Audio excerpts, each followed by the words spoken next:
Welcome back to my channel. তো চলে এসেছি তোমাদের দ্বিতীয় শ্রেণীর আমার বই তৃতীয় পর্বের 241 পাতার পড়া নিয়ে। কেমন? আজকে এই পাতায় দেখো লার্নিং টিপস বলছে, teacher will encourage the students to participate in the rhyme.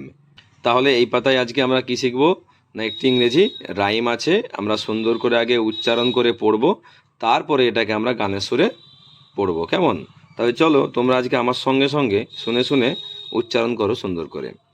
বলো, Willie Winkie runs through the town, upstair and downstairs in his nightgown, rapping at the windows, crying through the locks, are the children in their beds, it is, এটাকে একসঙ্গে বলবে, it's past 8 o'clock। তাহলে চলো এবারে আমরা গানের সুরে এটাকে পড়ার চেষ্টা করি। কেমন? তবে তোমরাও আমার সঙ্গে শুনে শুনে বলার চেষ্টা করো।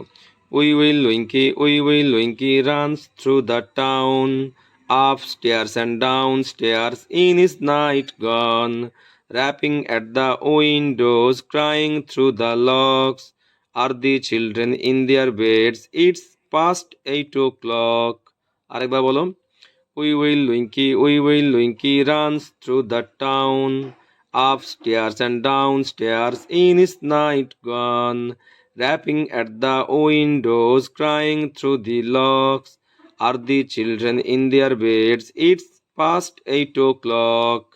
তবে দেখো, উই উইল উইঙ্কি একটি হ্যারিকেন নিয়ে চারিদিকে ছোটাছুটি করছে শহরের মধ্যে, কখনো উপর দিকে উঠছে, কখনো নিচের দিকে নামছে। তাহলে এইভাবে তোমরা সুন্দর করে এই রাইমটি পড়ে নেবে। আর অবশ্যই আমার চ্যানেলটি লাইক করবে, সাবস্ক্রাইব করে পাশে থাকবে। নেক্সট ভিডিও দেখা হবে। টাটা।